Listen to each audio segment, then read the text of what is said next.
Welcome to Workhorse Wrestling Network. We are back again here for another episode of And Under the Radar. It is myself, ALW, and your girl CM. That way, we're going to talk as usual. I'm going to talk on MLW. Then we're both going to talk about Impact, Ring of Honor, and CM will talk about what is now becoming the Dark Order as opposed to being the Dark Order as opposed to being the Elite. So, as I guess usual, I'll go ahead and start on MLW. And this week, yesterday, they had the MLW One Shot, which was their pay per view. It was pretty good. Rocky Romero defeated Masquerita Dorada to retain his CMML World Historic Welterweight Championship and MLW World Middleweight Championships. Rocky's gotten, he's getting a decent amount of push here in MLW. I wouldn't say push, but they're letting him win. Let's put it that way. He's got a belt. He's doing good work and being successful in MLW, which I like to see. So um, then we had Mayu Yamashita, who is the TJPW Princess Champions, and she defended her title against Delmi Exo, who just came back. This is only her second match back from her injury. It was okay. It wasn't great. Yamashita's fun to watch. I haven't seen her a whole lot. I think there's only the second or third time I've seen her. Delmi Exo is okay. Leaves a little to be desired. She had the MLW Featherweight Championship, and she was set to defend it against Taya, and then she got injured, so they ended up giving it to Taya. Delmy took the loss, and then she went away injured. And now she's back. I guess we'll have to see how she develops ultimately. She's not terrible, but it was fun to see Yamashita. Then we had Mr. Saint Laurent come out and give Zeta her award for 2023 AOL Most Downloaded, which was funny. Um, Kojima versus Tom Lawler, which was definitely the best match of the show. At one point, Matt Stryker mentioned that this might be the MLW match of the year, which I felt a little bad for because even though it was really good, that's not saying a lot because this match, I mean, it was good, but it was, there's always something about MLW that leaves you wanting just a little bit more. I feel like even when you get the dream matchup for the MLW roster. You get a Fatu versus Alex Kane, or you get a Kojima versus Lawler. It feels like they don't give them enough time. They never really let them have.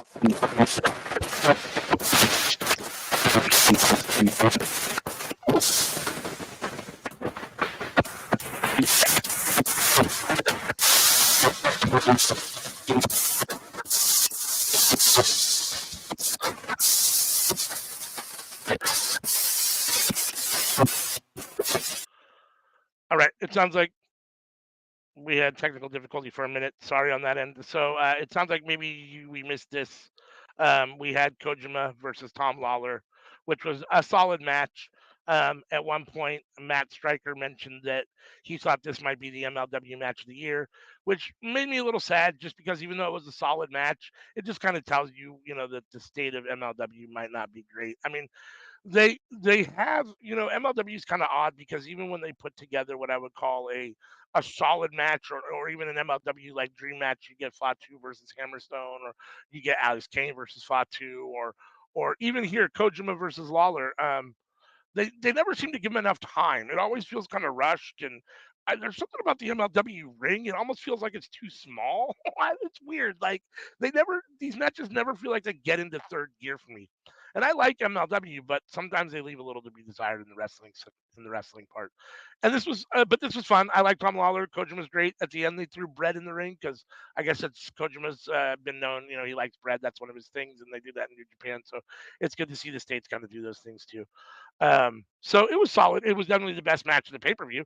Um, then we had a bodybuilding contest, which was really just a pose off. These guys, Mr. Thomas from the Boombayah Fight Club, Midas Black, and Hammerstone all competed in a bodybuilding competition. Midas Black weighs about 110 pounds, so wasn't really much of a competition. Hammerstone posed last, and Zeta picked Hammerstone as the winner.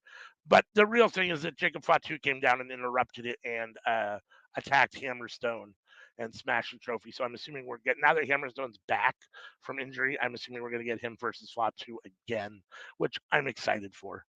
Then we had the MLW National Openweight Championship. Ricky Shane Page defeated Jimmy Lloyd in a solid hardcore match. It wasn't a death match. There's no light tubes and thumbtacks, but lots of chairs, lots of tables, lots of back and forth. Ricky Shane Page, has had this title for a little while now. I think this is his fourth or fifth successful defense. It's fun having Jimmy Lloyd in MLW. He's a solid wrestler, and this was a good match for what it was. We had the MLW Women's World Featherweight Championship. Janai Kai is the champion. She came down and beat Maki Ito, which was an okay match. It's definitely Janai Kai's longest match since coming to MLW. She normally wins in about 30 to 45 seconds, a couple moves, and it's over. This was not that. This was not a squash. Maki Ito definitely got some offense in. Again, same complaints I have with MLW often is that they never really seem to give these guys enough time. It felt like just when this was starting to kind of get good and going, it ended. But it is what it is. Then the main event, we had MLW World Heavyweight Championship as King defeated Matt Cardona in a solid match. There was a lot of interference with Steph DeLander and so on. Shenanigans. Alex Kane retained. Matt Cardona did everything he could to try to win. I guess I'm happy that Alex Kane won. I'm not a Matt Cardona fan at all. Alex Kane, I like him. I just don't know. I like him. He's not overly exciting. I don't know. There's something about him that I like him a lot. I don't know. Like I have a hard time getting super up for his matches. But it was a solid pay per view. I'd say 7 out of 10. Middle of the pack. It definitely wasn't terrible. It's watchable, but nothing that really really stood out. So that is MLW one shot in about 7 minutes with the technical issues. So we'll bring CM on in and we'll talk about something else. Let's see here. No, I don't want to do that. Trying to change this here and I messed it all up. I got the banners all messed up now. There we go. All right. What do you want to talk about? You want to talk about Ring of Honor or Impact? We can do Impact because they were on their Mexican tour. It was good. But, I mean, I didn't think anything really, really stood out. It was an okay show. I thought the final match, Motor City Machine Guns and Vikingo against Los Vipers and Trey Miguel was pretty good. There was some time where Vikingo and Trey Miguel were in the ring together where commentary was talking about you're looking at the future, of Impact Wrestling or wrestling in general, perhaps, which I kind of agree with. There's been talk about Vikingo being at the top of the pile as far as best in the world, and I think that he's in that conversation. There is a little bit of a disconnect, and I'm not sure what it is. I don't know if it's just that we don't see him enough. I don't know if it's that we don't truly appreciate everything he does, but man, the dude's amazing. Like athletically, he's out of this world. He needs a little bit. Maybe it's his facial expressions and a little bit more storytelling ability in the ring might help get him over a little bit more. I'm not sure. What do you think he's missing? You think he's missing something? No. Okay. I like Vikingo. I vibe with Vikingo. To me, he is dynamic and interesting. I like his persona. I don't feel like he's overly forced on anything. I do think there will come a time where he has to talk, and I don't know how that will go. But I kind of feel like instead of him being like forced to have like a translator, I think maybe having him kind of do like the Kenny Omega type deal of I'm learning the language, so I'm going to speak in my native language, and then as I get better, I'll start speaking in like English if I want to. So that would be really cool. Also, for those folks who keep saying that's why like the Lucha Bros don't get over, I just would like to reiterate they can speak English perfectly fine. A lot of these luchadors can do it perfectly fine. It's part of the reason like they wear the mask. They don't want you to hear their voices so they can live their normal lives. Yeah, and I mean, I would argue. I mean, I think that's not a fair. I mean, I think the Lucha Bros are over. I mean, I'm not sure who says that. I mean, maybe they're not like they don't get the praise that maybe the Young Bucks do, but they're a very over tag team. I mean, everybody loves the Young. I mean, everyone loves Lucha Bros. I No, mean, I don't think. no, you have people who are like, if they go to WWE, they're gonna have to learn how to speak English because that's the only way they're gonna get over. They're gonna have to tone down the high flying, and they're doing this and then that. And it's like See, I don't buy that at all. they are some of the safest in ring workers that you have in wrestling. Yeah, I don't buy that at all. I think there are certain guys that have to have both, but I think when you're as talented as both Ray Phoenix and Penta are, I think your in ring work gets you over just fine. I mean, it would be nice if they could add talking to it, and they both can talk. I mean, I heard Penta at a local show, and he, like you said, he speaks fine. He gave the crowd a whole thing. I mean, it was you could understand every single word. There was no language. I mean, he's got an accent, but that's it. I mean, and it was perfect, and came off fine. So I mean, yeah, I don't think that would be an issue at all. And they get over by just their ability in the ring. I mean, they're so good. But see, that also gives it also lends itself to Vikingo. You have some wrestlers whose talent speaks for itself, and they get over by just their outward personas. Because even a freaking Lucha Underground, where a lot of us found out about Penta, he didn't really talk. Yep. He was just breaking over arms. Yep. Being a backbench. But also the other thing, two things that stood out to me. It was more so kind of out of the ring. Trinity and Chris Sabin going back and forth on Twitter. They said the next time they team, Chris Sabin is gonna wear like the wig, so it's gonna be cool. Also, something is happening that I never thought would happen. Ever. Okada is coming back to TNA. Mm-hmm. For those of y'all who were not around for the Okada years, if you think Generation Me, aka the Young Bucks, was bad during that time, they made Okada put on like the tuxedo mask and had him out here wrestling, and you would never think that New Japan sent him to America to get like more widely known. He was a jobber, not taken seriously, and when he went back over to New Japan, everybody was like, oh my god, he's never going to be who he was supposed to be. He had to work his butt off. So I never thought that he would go back to TNA. So it's going to be interesting to see what happens. But to me, those were like the most interesting parts of it all. So. Yeah, I mean the build up to. I mean they're building up obviously to their final Impact Wrestling show that's coming up here next or tomorrow. I'm sorry. So yeah, and then after that, it's going to revert back to TNA. So I assume tomorrow will be some sort of a big send-off show for the name Impact. Yeah, I mean it'll be a good show. It was an okay episode. I liked seeing Trinity and Chris Sabin together. I thought they worked well as a tag team. That match was fun. But yeah, I mean because this is their Mexico tour or episode, whatever. There's not a whole lot necessarily playing into regular storylines. It's kind of again more of a one-off. But it was an enjoyable show. I thought it was good. Yeah, it was okay. But Ring of Honor was good. Ring of Honor was good. I will give it a Ring of Honor. It was good. I enjoyed it. I'm liking the progression and the focus more on the younger talents as they develop, but also still giving homage to the older talents. I really enjoyed Ethan Page and Tony Nese's segment. I love how that feud has like built and built and built. I love the focus on the women, especially Lady Frost and Trish Adora, and that tag team. That is a holy crap. Those are some strong ass like athletic women.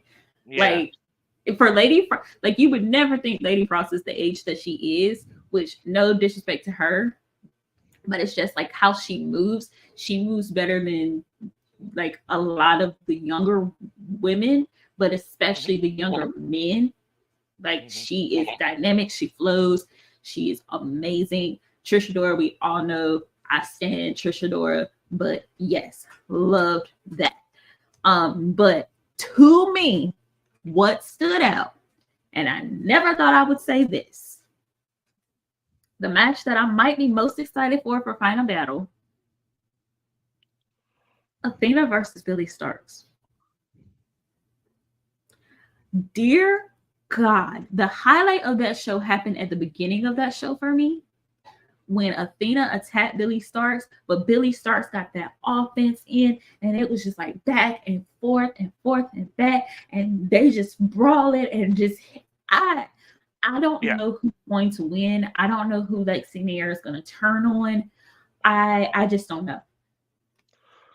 Yeah, no, I love this. I mean, I've liked this whole Minion stuff from the beginning. I like this. I like what Athena's doing. I love this Billy Stark stuff. Billy Starks came out and looked mean and nasty, and she beat Danny Moe really quick. And then obviously the fallout with Athena attacking her. I think this is the best Ring of Honor story currently.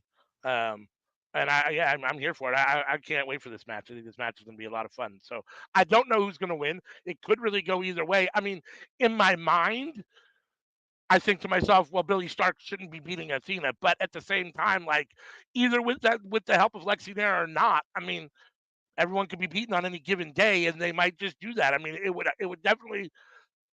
Athena's so close to kind of being off the hinges and off the rails in general that if she lost that title, she's gonna flip the fuck out, like and spiral downward even more. Like, so I can see that being a lot of fun. Um, but yeah, I this is really 50-50 for me. I have no idea who's gonna win this, but I'm excited for it. I have no idea. Yeah. I don't. And that's the beauty of it. I think whoever is booking Ring of Honor should be helping book like AEW. AEW in general. Well, not AEW Dynamite, because Rampage and Collision are kind of pretty well booked. It's really Dynamite that needs that booking. But whoever is booking ROH needs to be booking Dynamite or helping to book Dynamite. And we need to see some more of the women crossover. I think if Athena wins and retains, she needs to go to AEW and start like a reign of terror over there and be like, I've beaten all the women in ROH and they were better than y'all. So let's go. I want to see her talking her shit. I don't like her as a person, but as a character, she's amazing. Yeah. Yeah, and she's a great wrestler. She's fun to watch in the ring, and she seems to always have good matches. I thought the stuff with Rachel Ellering and Maria Kanellis and Layla Hirsch was fun too. I'm not totally sure what's all going on there, but Maria definitely did not help Rachel. Rachel wasn't happy about it, even though she was in her corner, and Layla's trying to, I guess, save the peace. But I kind of like this storyline. I thought this is a fun little not offshoot, but fun little storyline. I like the Maria element in a lot of different like ways, but I also like the way they quietly removed her from the kingdom, which makes me wonder if maybe she has something to do with the devil storyline, being that Maria is very manipulative and she can get people to do what she wants. And what better way to kind of get more attention on her husband's like faction than beat up MJF and take opportunities away from him and get more on them. So we'll see. It's gonna be interesting. I was a little surprised that the Workhorsemen beat the Cavalry just because they've been taking losses on the on the AEW roster, so it's kind of weird that but I don't know. I mean, I like both teams, so I don't want either team to lose. You mean the infantry? Yeah, that's what I said. The infantry. I said the Workhorsemen have been taking a couple losses. So no, you said the Cavalry. Oh, I meant the infantry. I said the cavalry. I meant the infantry. So yeah, I mean, I was kind of surprised to see them get the win here, but I like both teams. I didn't want to see either one lose. But I thought it was a solid match. The infantry, seeing them live and in person, I appreciate them even more. Because they work really well as a team. I'm not surprised that the Workhorsemen took the dub here. Well, yeah, they won here. I'm not surprised by that. I feel like that's a solid feud going forward with two very solid teams. I also would love to see. I want the Righteous to be able to go between both shows, but they need to tell a story. The Workhorsemen, the Infantry, and the Righteous are three tag teams that should be moving between both shows, but they need solid booking. Yeah, no, I agree with that. I agree with that. Anything else that stood out to you on Ring of Honor? It was a good, solid show. It was a Uh, good, solid show. Good wrestling. Kyle Fletcher and Gravity was a solid match. Um, I thought Lee Johnson and Josh Woods was good.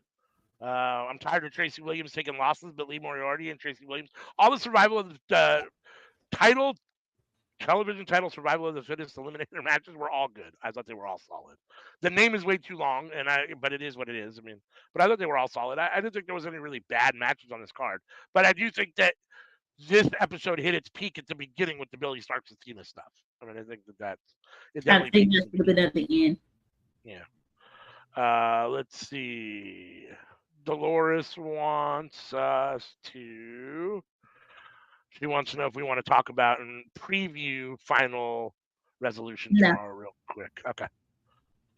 All no. right. Well, then that brings us to the end of another episode of Under the. Oh no, Pause. you got to talk about being the. Sorry, we got to talk about being the Dark Order. I totally forgot. Cian's going to talk about being the Dark Order. Everyone should join the Dark Order. But being the dark, I would say the best part for me for last. So we have um we have Eva Uno and Alex Reynolds kind of doing the SCU bit where they're like, I hate this town and like da da da da da da. And we only love our hometowns and yeah. That was really cool. But we find out Eva Uno has been taking the money that they got from the Chili's deal way back when and using that to pay Brandon Cutler and Colt Cabana to edit them and to film them. So when John Silver goes on his vacation and he's having fun, he's living it up, he goes to pay for stuff, there's no money for her to spend it. And Cutler's over here like, yeah, I got 6 figures. And Alex Reynolds was like, what did you say? And Eva Uno's like, yeah, I got 6 fingers too. So they're cutting out, they're going back and forth. It's different shots and stuff with them like doing matches. You have Colt and Cutler doing their match. They actually won. It was just a really fun, like, kind of episode. They talk shit about Hangman, as they should. I look forward to seeing how that's actually going to play out. For me, I wasn't here last week when they did the first episode, and Dalton Castle popped up, and he was talking about the grilled cheese, and that was a highlight to me because he's like, "Oh, you don't want to talk about my cheese? You don't want to talk about my grilled cheese?" And he just like throws the grilled cheese, and I was like, "Damn, that kind of actually looks like a good grilled cheese. I want that." And so, like, the Dark Order last week went after the boys, but they got freaked out. Oh, before I do that, they had Daddy Magic, and they were supposed to do a Daniel Garcia like dancing segment, and Daddy Magic is like, "No, Danny's not dancing anymore. And if you want a dancing segment, you better come up with your own." And he storms off. They're like, "Wait, but you're our partner for our match. Like, we're gonna trios match." And he's like, "Oh, okay." And like they come back together and they go off to like figure out how they're gonna do everything. So then at the very beginning, my highlight is the boys, because the boys don't talk. Boys are peacocks. So Dalton Castle is throwing this massive hissy fit because he's like, "You don't want my boys on your show? You love them." And the boys are like, "Whoa, whoa, whoa, whoa, whoa." And like showing like really like angsty peacock emotion. They're perfect. They're magnificent. Look at them. And it's whoa, whoa, whoa, whoa. And it's like, I'm just sitting, I had to pause it because I was laughing so hard because I'm just like, this is the chaoticness that we needed again. And I'm enjoying this so much. So it's about 2 minutes. If you have time, quickly and you need to laugh and you need quick pick me up, please, please, please, please watch Being the Dark Order. If you watch nothing else past The Boys, watch it for that because that's hilarity. But I do appreciate them continuing YouTube channel and continuing to like have different talents on and to continue with building this story and everything as the young bucks are out and doing different things. I am really appreciative of that as a fan. While I do enjoy Colt and Cutler, they needed something more meaty to kind of pair it with, not just those two. So I really, really enjoyed that. Oh, wait, I forgot about Orange Cassidy giving his opinion and Brandon Cutler doing the theme song and like the entrance. I don't have enough words for how chaotic it was. Please go watch that. Just because it's just like different angles, and he's just like, and it's just like, and Orange Cassidy being like, "Wait, how did you get over there?" Yeah. It is well worth the 20 minutes that you watch it. It goes by really fast. You will enjoy it. Please watch it. Between the boys and Orange Cassidy and John Silver being like, we guys, like, what's going on with the Chili's money? I kind of need that. I don't want to go to jail here. Watch it. We'll definitely check that out. Yes, all right. Anything else you want to say to the people before we wind it up? Please make sure that you continue to watch us for the rest of the year. We are wrapping our year up. We will be going on hiatus very soon. After that, we will come back in January. We love you all. Workhorse Wrestling Network continues to evolve and change and become our own entity, and standing on business is what we do. That's right. Until the next time, that's all I got. Yep, next Tuesday we'll be doing the Horsey Awards at the Cookout, so make sure to join us for that. We'll be doing those 2 weeks in a row. And so, that will be chaotic. If you want chaos, come to the Horsey. Until next time. Peace.